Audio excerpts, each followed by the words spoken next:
My name is Fred Smerlas. I grew up in Waltham, Massachusetts, graduated high school in 1975. I was a two-sport All-American. I played All-American wrestling, All-American in football, and I was state champ in shot put, so I was very active in sports. Got a full scholarship to Boston College, played there for 4 years.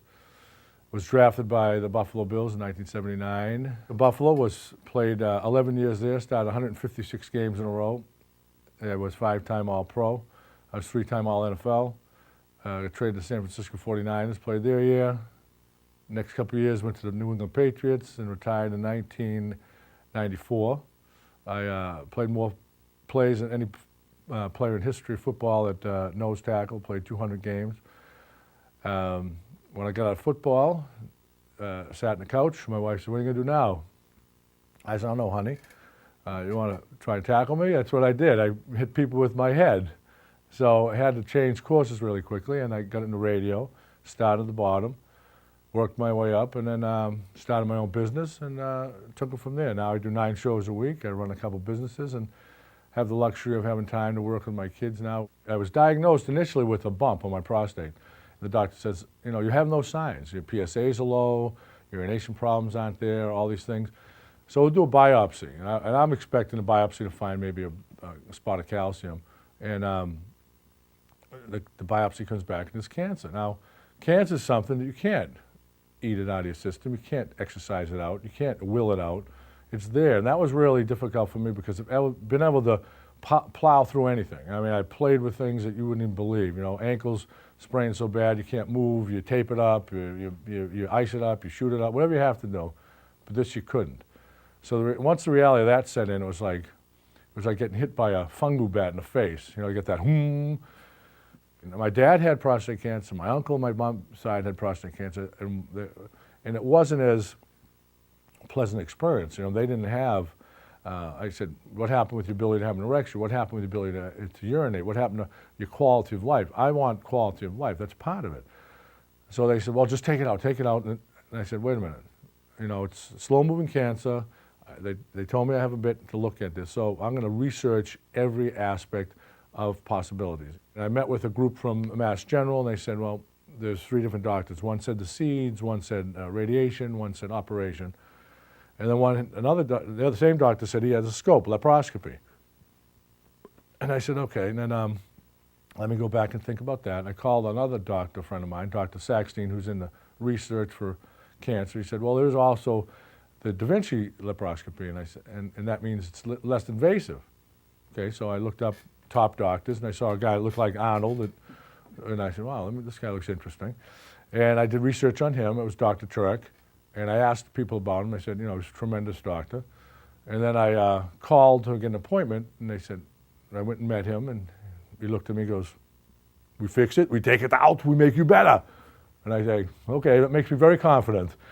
And then we talked about what will I be afterwards, which is very important. Will I be able to, you know, engage in intercourse, or will I be able to, you know, control my urine, all those things? And he said, the Da Vinci machine gives you 12 times the vision. It's clear, it's 3D, I see it better, it's more precise. Obviously, man, you know, the nerves attached for the functions of your penis around in the prostate. And you have, the more clarity you have, obviously the better you're going to be, more you'll be left intact. And so then I carefully looked at that, talked to a bunch of doctors I know around, and they said, you know, Harry Turek is tremendous, and this gives me the best option to function at a higher level when I get out. So the decision was made to go with that procedure. I woke up, no pain, and I have a high tolerance to pain, but it was, you know, not very invasive. I get up, walked around the hospital a couple of times, had my little thing there, and got something to eat, talked to people, called my wife, and I went home. It was, I mean, I felt good. Everyone looks at the dark side when you have it. I looked at the bright side. I'm getting it out. I'm going to be functioning 100%. I'm going to lift. I'm going to exercise. Call Harry up. I said, I just drank 40 ounces of water and walking around the neighborhood for 2 miles holding it as hard as I can. He goes, you're a little obsessive about it. I said, hell yeah. I strain the muscles, right? They build the muscles. You know, you do exercise from top to bottom. You do them at night. And then eventually, you know, I started out and I had no control and I was wearing the pull-ups. like a baby. You know, my buddy was making fun of me, and so I saved all my used pull-ups and I threw them on his lawn. So you deal with it. Anyone can do it. You don't need to be an athlete. Just the athletics in my history made me more diligent about following a regimen. But you have to be diligent about it, and you'll have, the result comes back much quicker. You come 1 week, 2 weeks, all of a sudden 3 weeks. After 3 weeks, then you start seeing, you know, a quicker escalation of the recovery. I went to Disney like 3 weeks later and walked around all day, and it was no problem at all. You know, medicine is advanced. We have these things. We have robotics that can help you, and move machines much more precise than the hand can. And increased vision in there because of the way they can magnify it. It gives you options. So that wasn't there 20 years ago. But now there are things.